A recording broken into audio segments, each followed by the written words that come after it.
हमारे चैनल को सब्सक्राइब करने के लिए लाल बटन को दबाएं और नए नए गानों को सबसे पहले सुनने के लिए घंटी को दबाएं।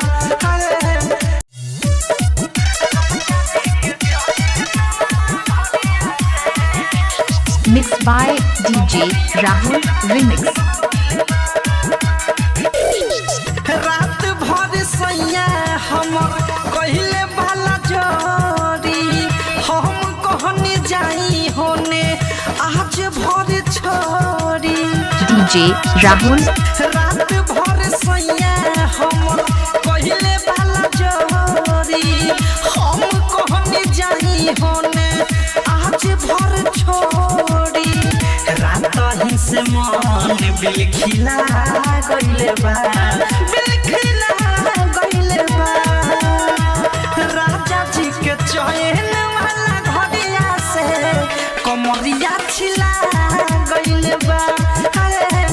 राजा जी के चैन वाला घड़िया से कमरिया छिला गइले बा। DJ Rahul Samastipur.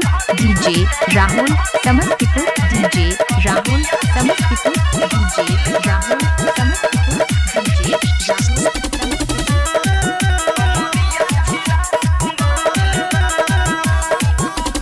DJ High-Tech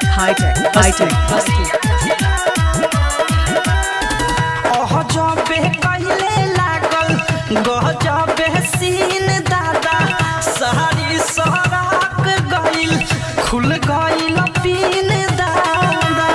DJ Rahul Samastipur. जबे कहिले लागल गजबे सीन दादा सारी सराक गइल खुल गइल पीन दादा। DJ High-Tech उठावा के लाली सब बिला गइल बा हो बिला गइल बा। राजा जी के चैन वाला घड़िया से कमरिया छिला गइल बा हो। राजा जी के चैन वाला घड़िया से कमरिया छिला गइल बा। Mixed by DJ Rahul Remix।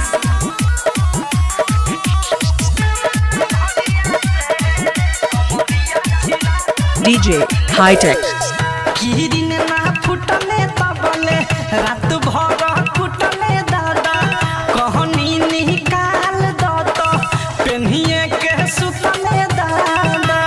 DJ Rahul Samastipur. का कहीं अनुराग तो हसे रात भर फुटले दादा राही कर थारू जोग से पेन्हिए के सुतले दादा। अवधेश पलनिया हिला गइल बा हो हिला गइल बा। राजा जी के चैन वाला घड़िया से कमरिया DJ Rahul Samastipur. DJ Rahul Samastipur. DJ Rahul Samastipur. घड़िया से कमरिया Mixed by DJ Rahul Tech Basarai Ranjan Road, Samastipur, Bihar।